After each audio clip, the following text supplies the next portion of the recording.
add eggs into your stand mixer. You can also do this by hand and a bowl and a whisk. Then we're going to add sugar and melted butter. Make sure that it's not hot. Then add sour cream and warm milk, vanilla extract, and then add flour. I have sifted my flour beforehand. We're going to gently mix everything together on the low speed until the ingredients are combined, and then add your dry active yeast inside and give this another gentle mix.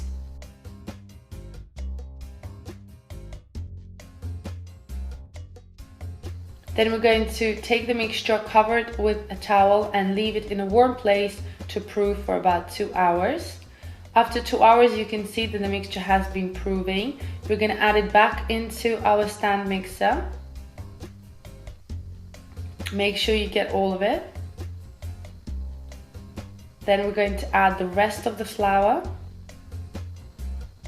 and mix that all together.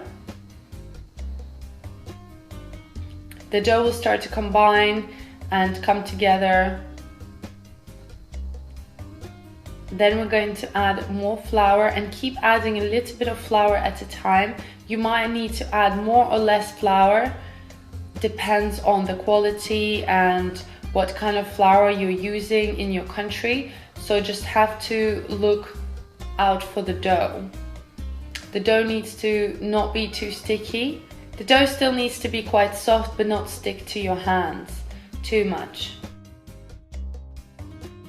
Then we're going to add some cranberries and some raisins and mix that in again. Gently make sure that it's all spread evenly. And you can see now I'm taking my dough off the hook and it doesn't really stick to my hand. There might be still a little bit of stickiness, but that's okay as long as it's not too much. Just knead it in your bowl and we're going to cover this with a damp towel and leave it to proof again for about 1 to 2 hours. Once your dough has proven, it will double in size or triple depending. I am using these beautiful baking molds, but feel free to use whatever you want. Divide your dough evenly into 2 baking molds and try not to mix it or stamp it down too much. We're going to leave the dough and let it rise again in a warm place for another hour or so until the molds are almost full. Next, we're going to make our icing, so add your icing sugar into a bowl or a jug. And you can see I'm struggling here. Then add lemon juice and mix that together. And then add a little bit of hot water to loosen the mixture. And you will see it becomes nice and smooth. You can control the consistency of your icing. So if you like it thicker, you can add more icing sugar. If you like it thinner, you add more water. Once your molds have filled up, we're going to bake these in the preheated oven for about 30 to 35 minutes at 180 degrees Celsius or 350 Fahrenheit. And we want to cook them until the top is nice and golden brown, and then let them cool down in room temperature before you take the paper off.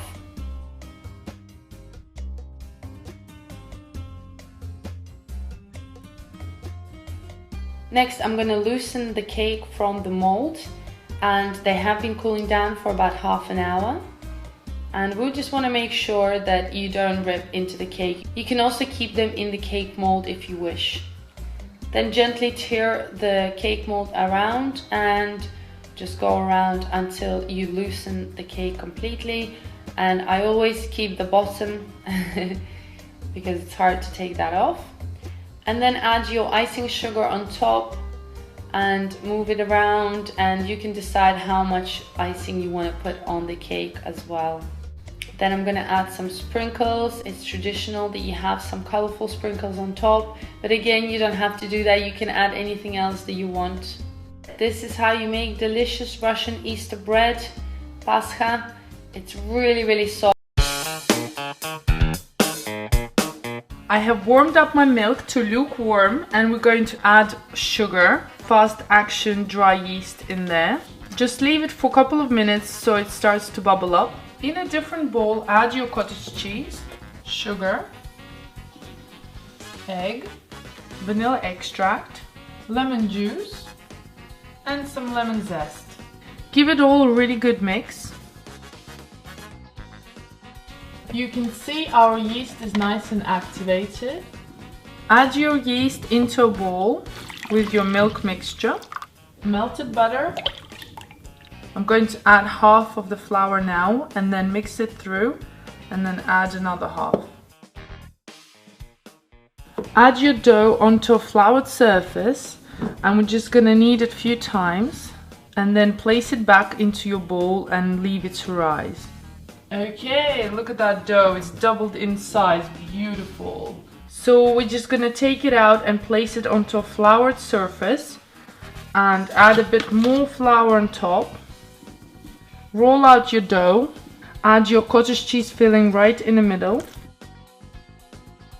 Make the same cuts from both sides and then fold the dough on top, making a nice pattern, just like that. Put your pastry onto a baking dish with some parchment paper and coat it with some egg wash. Leave it aside so it can raise for another 20 minutes.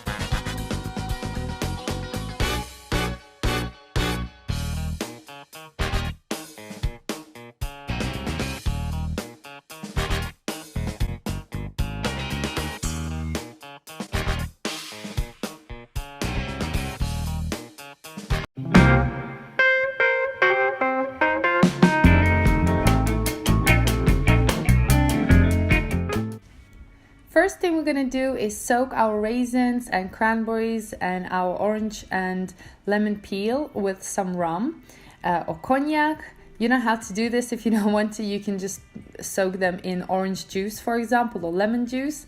Just mix everything together and make sure they're nice and soaked, and you want to set them aside for a few hours.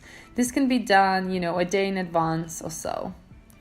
Next, we're gonna make our starter. So into your warm milk, add yeast, and I'm using instant fast action yeast. So that means it's very quick and just raises a lot faster and better.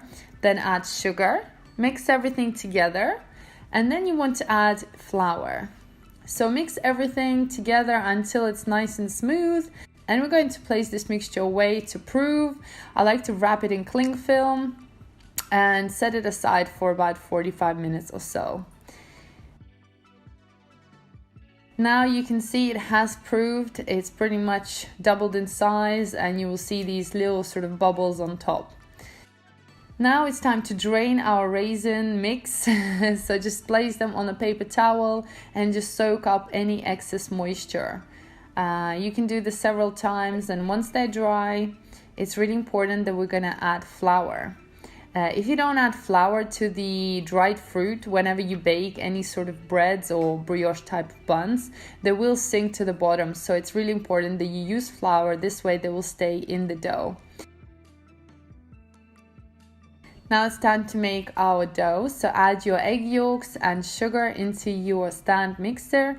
You can also do this with just a normal whisk. And we're gonna whisk this for a couple of minutes until the eggs are nice and fluffy. About 5 to 8 minutes. I also like to add some vanilla extract, but this is completely optional. The eggs should become sort of light and fluffy, and you'll see they will change in color.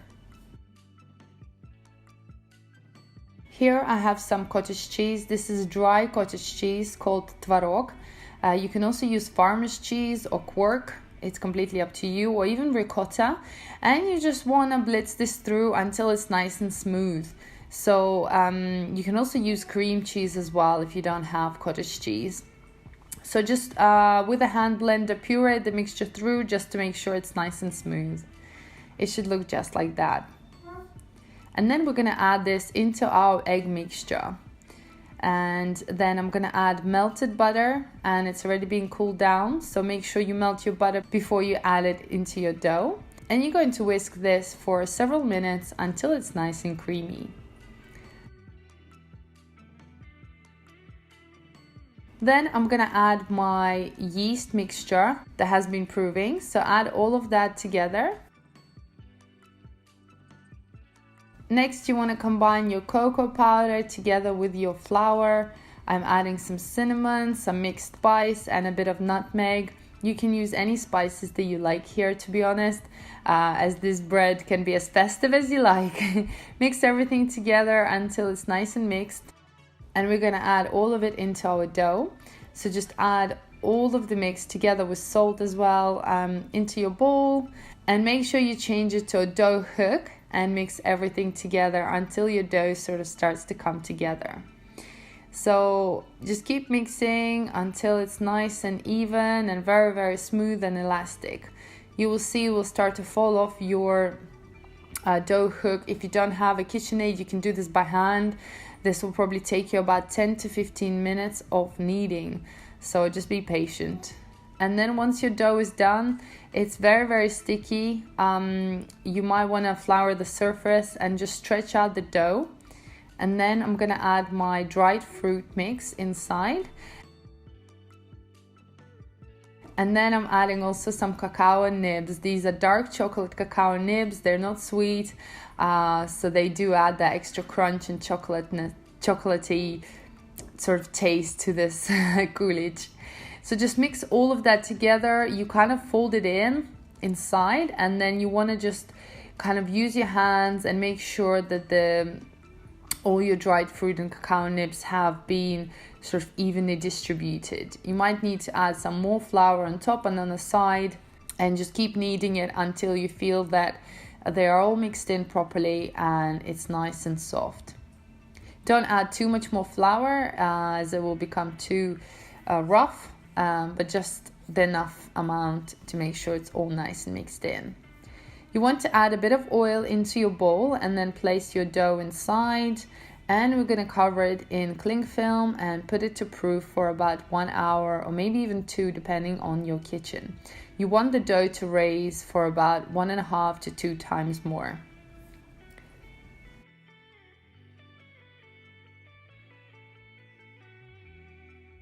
Now you can see my dough has risen.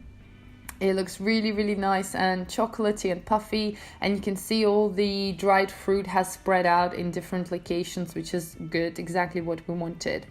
So take your dough, sort of punch it through. You want to get rid of any air for now, and at this point it's become really, really nice and easy to work with.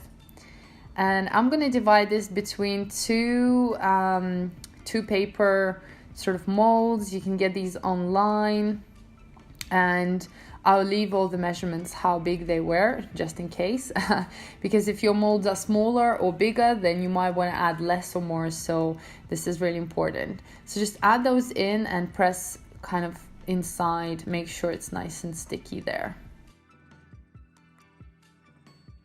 You then want to place these again to proof for about 1 hour or so until they raise almost to the very top. And there they are, guys. They have risen pretty much all the way to the top. My molds are probably a bit too big.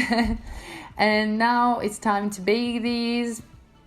Oh my gosh, I can't wait. It's been a while. So once they're baked, first of all you'll smell them, and then you will see they'll come out nice and beautiful and chocolatey.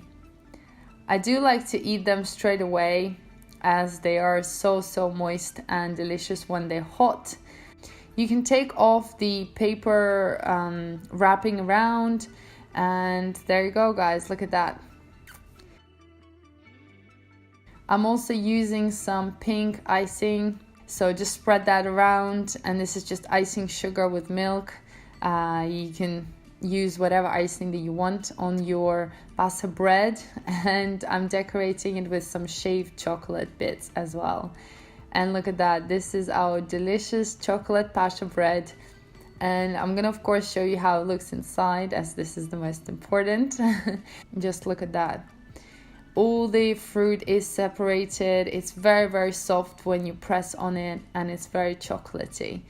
It's really delicious, sort of spicy spiced bread. Very, very nice with jam or butter and perfect for Easter. I hope you enjoyed this video, guys. Thanks so much for watching. Into a bowl, add 1 cup of warm water. Squeeze about 2 tablespoons of honey. Add your yeast. We're just going to mix it through. You can see that my yeast is nice and already starting to activate. Place your yeast into your stand mixer. Add sugar. Add vanilla extract. Add your eggs and melted butter.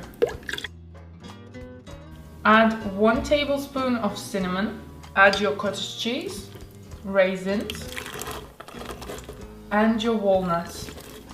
Start adding your flour, and we're going to add 1 cup at a time and keep mixing it through. So if you need to add more flour, if you feel that the dough is still very sticky, I think this is quite good. I've added just a little bit more. We're going to transfer that into our bowl, and I've oiled it with some vegetable oil. Cover your dough with a damp towel, and we're going to leave it to rise for about 1.5 hours.